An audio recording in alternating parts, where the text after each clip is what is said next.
Hello and welcome to the special show that we're doing on ET Now. Infosys made a very important announcement over the weekend, the appointment of its CEO Salil Parekh, who will be the second external candidate to take charge as CEO in Infy's three-decade history. Remember, the other CEOs of Infosys have always been the founders who took turns to take on the CEO mantle. Now, this is important because it finally brings stability to India's second largest software company after a prolonged period of turbulence that saw its board, its previous management under Vishal Sikka, pitted against the founders led by N.R. Narayan Murthy over a range of concerns on governance, on severance pay to its former CFO, as well as the acquisition of a company called Panaya. But with this, hopefully, Infosys will hope to move on from all these controversies under Salil Parekh. Just to give you a brief recap of Salil Parekh, he spent a lot of his career in Capgemini, and he was deputy CEO in his last role.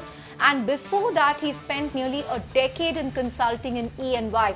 So if you look at it, it's a perfect combination of consulting, which Infosys is very big on, and he's had over a decade's experience in scaling up Capgemini's services business in India.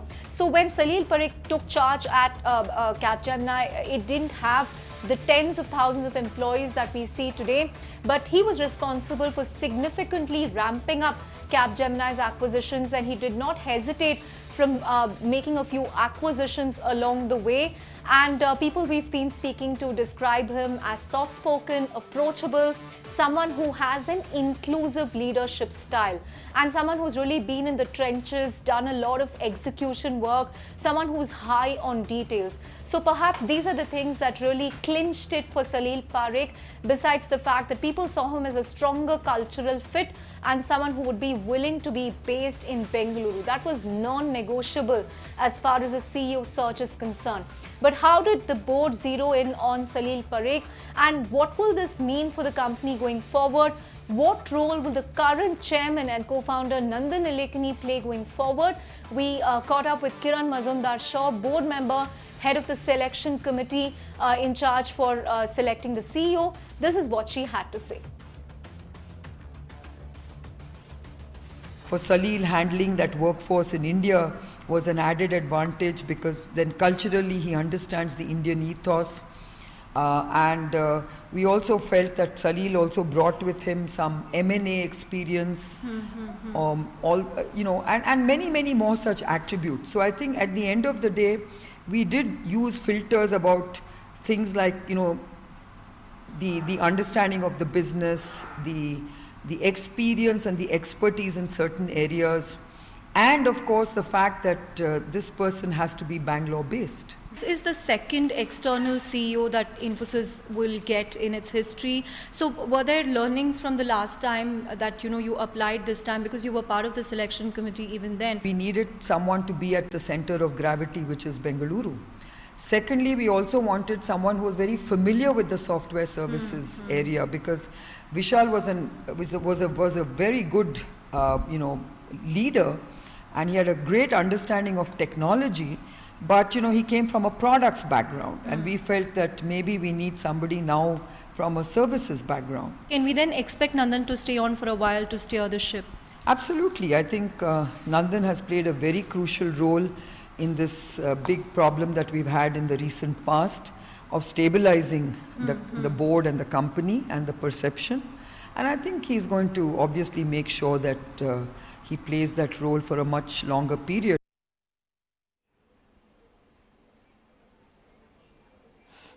So that's good news from a shareholder and investor perspective, that there is not likely to be any disruption for now. Nandan Nilekani will continue on the board of Infosys. Remember, even when he took charge, he said, I will stay as long as it's necessary. Whether that's a 1-year time frame, 2-year time frame, we do not know for now, but he has committed to staying on, and he will also oversee the transition of the second external CEO in Infy's history. In fact, over the next 20 minutes, minutes, we will be showing you details on the track record of Infosys' previous CEOs, how they fared when it comes to strategy, when it comes to growth rate, when it comes to margins. So that should really give you a sense of what Salil Parekh is up against. But to take this discussion forward, we have three very special guests joining us on the show this evening. V. Balakrishnan, former board member, CFO of Infosys, someone who knows the company really well. We also have K. Sudarshan, the Managing Director, India for EMA Partners International, a leading executive search firm. We also have Ashutosh Sharma from Forrester to really give us an analyst perspective on what all these changes mean as far as Infosys is concerned. Bala, I'm going to come to you. You were not very happy with the previous board of the company under R. Seshasai. You have also raised concerns about, some of their management, about some of the management decisions taken under Vishal Sikka, some of the business decisions taken. What was your own first reaction to Salil Parekh's appointment as CEO? I think looking at his pedigree and background, I think he seems to be a great fit for Infosys because he comes from the services background. He handled critical large markets like North America and Europe, and he's also very strong in the financial services sector. So if you put all together, I think Salil seems to be a good CEO candidate for Infosys.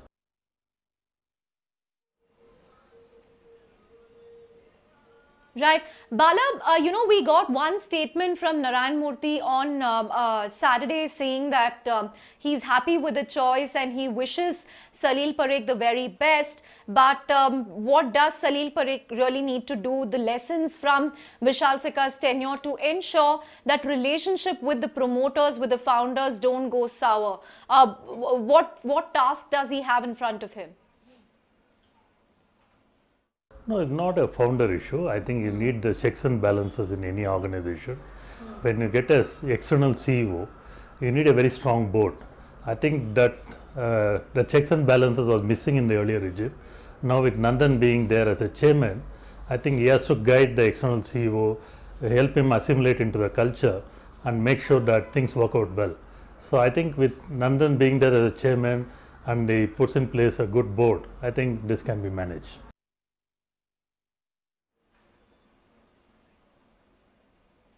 Sudarshan, I want to come to you as someone who leads an executive search firm in India. What is your own sense of Salil Parekh's appointment as CEO? Because if I recall, he was also part of the shortlist the last time around in 2014, when the nominations committee finally zeroed in on Vishal Sikka. So in that sense, do you think they already had a shortlist to work with? Was this the obvious choice in many ways?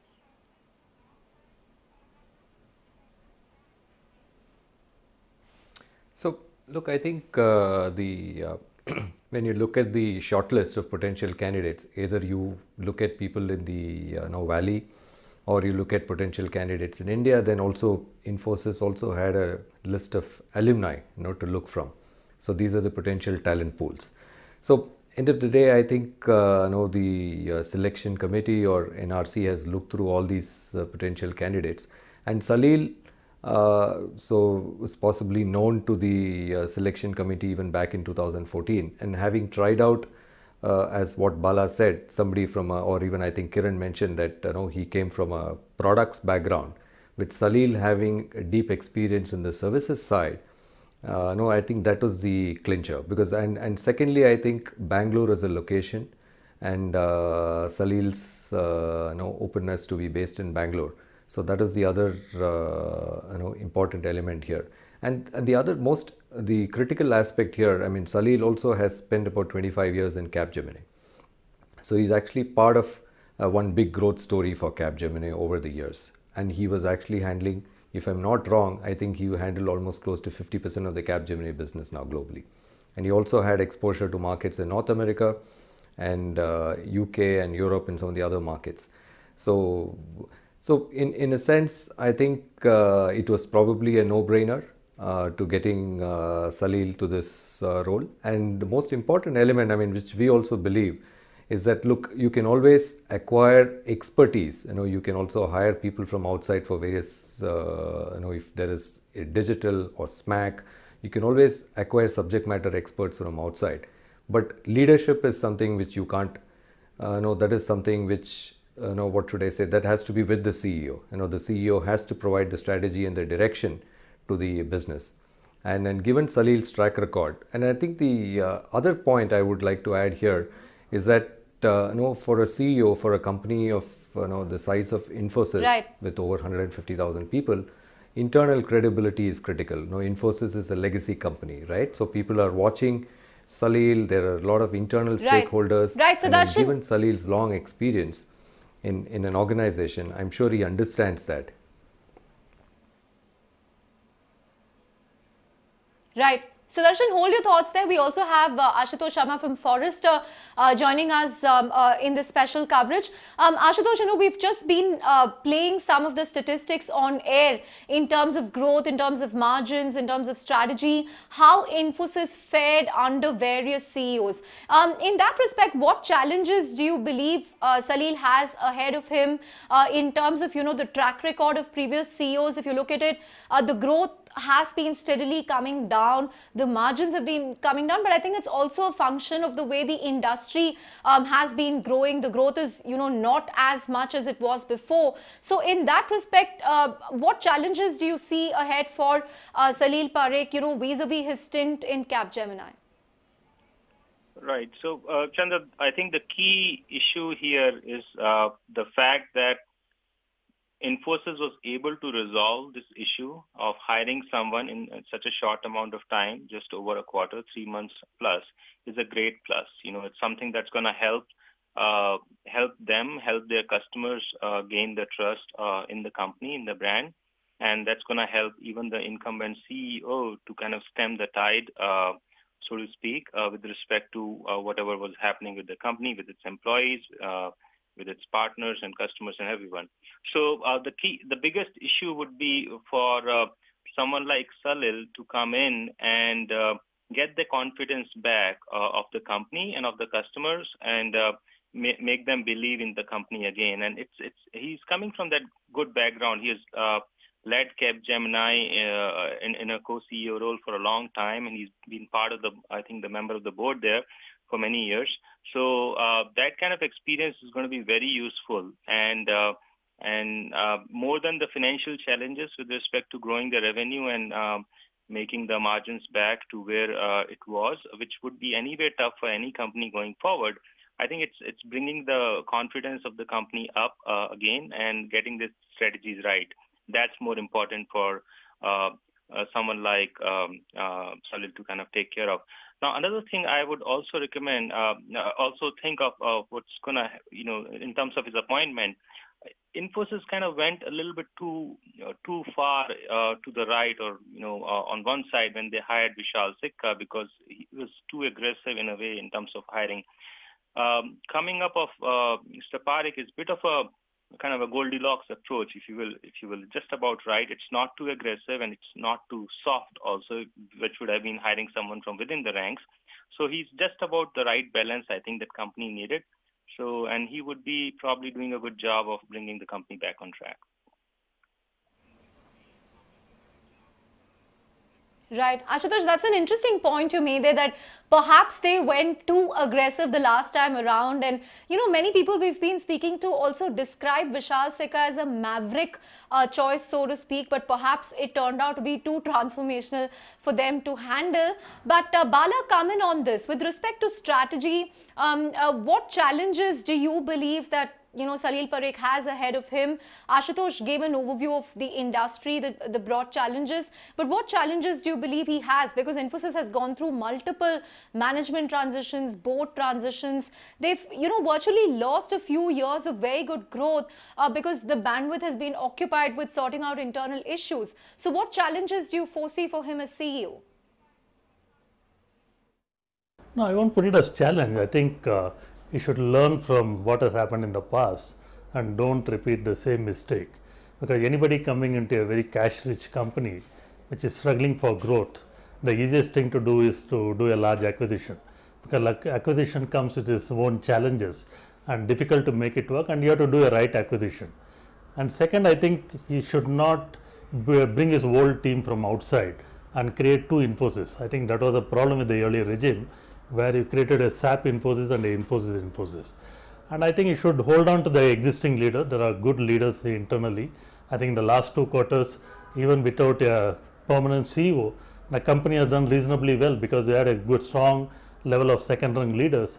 He has to make sure he retains all of them and make the whole thing work. I think if he learn from the past mistake and don't repeat those mistakes, I think he'll be a successful CEO.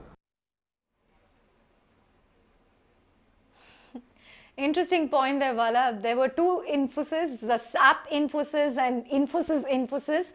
Hopefully there's no cap Infosys and Infosys, but let's see how that moves going forward.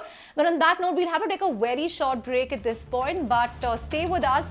We come back with perspective from V. Balakrishnan Sudarshan as well as Ashutosh from Forrester on the strategy going forward, and also if this precipitates more changes at the board level. Take a break and come back to the special coverage of Salil Parekh's appointment.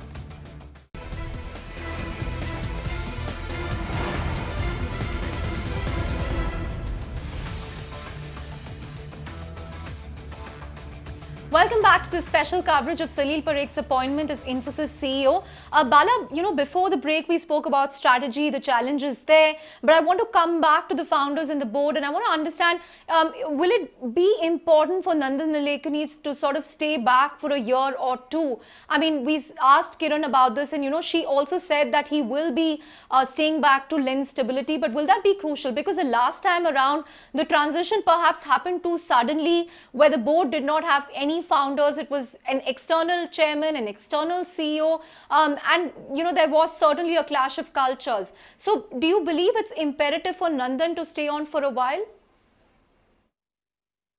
Well, anyway, Nandan said he will stay as long as is required. Having said that, I think he has to focus on getting the right board and make sure even if he leaves, the checks and balances are there for the external CEO to get into the company, assimilate himself and make it work. A quick follow-up, Bala. So will there be more board changes, you think? Because with the exception of Nandan Nilekani, the board is pretty much, the same board as before. That was questioned on grounds of governance. So should we expect some changes at the board level as well in the coming weeks and months? No, these are the questions I think Nandan should answer. I think if you ask me personally, I think there should be some nomination members from the founder side in the board to make sure the continuity is there. Because Infosys is a different company, the culture is very strong there. Any external guy will get lost in the organization. So you need a strong board with the connect with the founders to make sure that everything works well.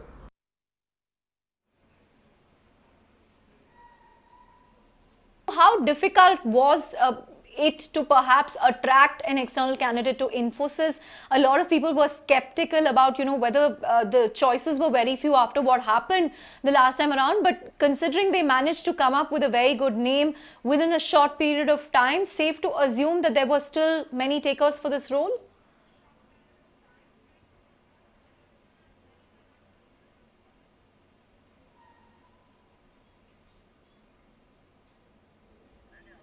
Context of the company, and if you had gone the route again to go and look at somebody in the valley and so on, there could have so if you're looking at the context of the company, if you had looked at somebody from the valley, then there is a compensation philosophy for Infosys. There are a number of factors here when you're looking at a candidate, and then above all comes the the cultural fit. And also somebody who's able to connect with the large workforce in India, because Infosys, we know what Infosys is. And then secondly, you also wanted somebody, I think what is the biggest task in front of somebody like a Salil is to keep Infosys out of the news. Somebody who's going to put his head down and get things moving. So going back to your original question, is it you would have been a number of candidates? Yes, there are a lot of people would be ready to would want to do this job, right, for sure. But each one would have had various strings attached to taking up this role. Right. So if you sum it up, all of it together, right, I think Sudarshan, in fact, is a Nandan great fit from Nilekani, that perspective. yeah. Yes. Yeah, in fact, Yeah, in fact, one of the things Nandan Nilekani said was that he wanted to make Infosys a boring company. So perhaps he is doing all he can to make this as the transition as understated as possible. But Ashutosh, final thoughts on the likely strategy that Salil will adopt, because if I look at his previous presentations, old presentations, his track record, while he scaled up the business, he's also been very acquisitive, he's also been aggressive, but at the same time he's had this very calm, quiet demeanor about himself. So what can we expect from him in terms of carrying forward some of Vishal Sikka's initiatives or undoing them? What can we expect in the coming months? Right. So I expect Salil, given his background and the fact that he has enjoyed tremendous success as a services leader in his previous roles, I expect him to kind of bring Infosys back to what it does best, which is its application business. There would be, of course, focus on new technologies like digital AI, automation, and everything that's required to succeed in this day and age for a company of like Infosys, because they'll have to focus significantly on making their operations more automated, improving their service delivery, and at the same time, what I also expect him to do is to leverage his global experience, because he was running almost 50% of Capgemini's P&L from what I gather, and he had grown their North American business significantly, as well as Asia Pacific and some other regions. So I expect him to leverage bank on some of his experiences and make Infosys grow in some of these geographies, even non-North America geos like Europe, as well as Asia Pacific and others.